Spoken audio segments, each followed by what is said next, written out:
So G with the Original Gamer. I'm here with Luis. We're looking at Eternal, a new card game. So give us a quick look at it and tell us about the game. All right, let's jump into a solo battle here. So this is a new online digital card game from Direwolf Digital here, and we're going to start. We're playing against Kuriox the Collector. It's the AI. So this is our demo. And so each turn you're going to play a resource. So I'm going to start by playing a Fire Sigil, which lets me play this Oni Ronin. So I can play that on turn one, pass the turn. And kind of what we're trying to do with this game is lean on digital mechanics, make it fast gameplay, make it look good, and make it fun to play. So that's really what we're going for. Okay. So right now, I mean, the card games are really taking over, especially with Hearthstone. It just changed the game on what a card game is about.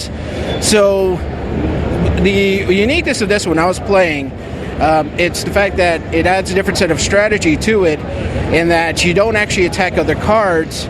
It's up to the other player if they allow you to do that, right?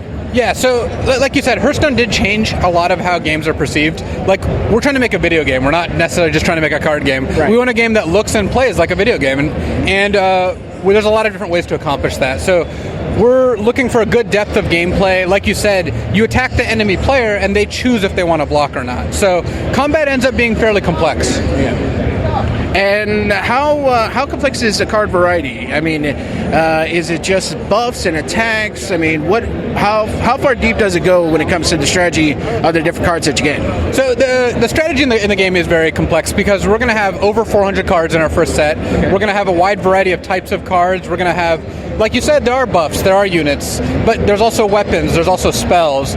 You can play fast spells on your opponent's turn. So on either player's turn, there's interaction. You never know if your opponent has the perfect counter to what you're doing. And right now, what's the current status of the game? What are you guys trying to do? When's it releasing? Platforms and so on. We're releasing this year.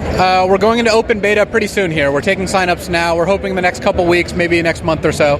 And we're going to start with, iOS tablets, also PC, and then move into Android and mobile after that. But we're going to definitely start with PC and tablet. Okay, so PC and iOS. iOS, yeah. Okay.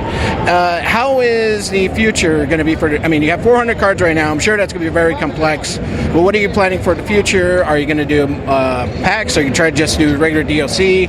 What are you going to try to do? So it's a free-to-play game. So you're going to be able to download it for free. You're going to make an account for free. You're going to get a bunch of cards and decks for free. Okay. And then every time you play, you earn more cards. You earn more currency that you can spend on cards. So it's going to be microtransactions of some kind. Right. And we're also going to be doing regular content releases. So you're going to be able to get more content in between sets. So we're going to start with, again, over 400 cards, but you're going to see regular content releases just pretty soon thereafter. Okay. The players, when they start off, is it like Hearthstone and other games where you get the different classes, or is it just like, hey, here you are, you're this character, here's your set of cards, just go? So there's 5 different factions, and you can combine them any way you want. So you can combine any 2 cards together. You don't need to have only one particular faction's worth of cards. So like this deck I'm playing right here is Fire and Justice, but you could play all 5 if you want, or you could just play one, and the resource system lets you do that. All right, great. Well, Luis, thank you very much. This is Eternal, coming out later this year, first to iOS and PC, eventually to Android, and then that's where you can stick at PC and mobile. Yeah, that's our plan. We'd like to make it, easily accessible. We want to make it so you can play it wherever you want, and we want to make it fast. All right, thanks a lot.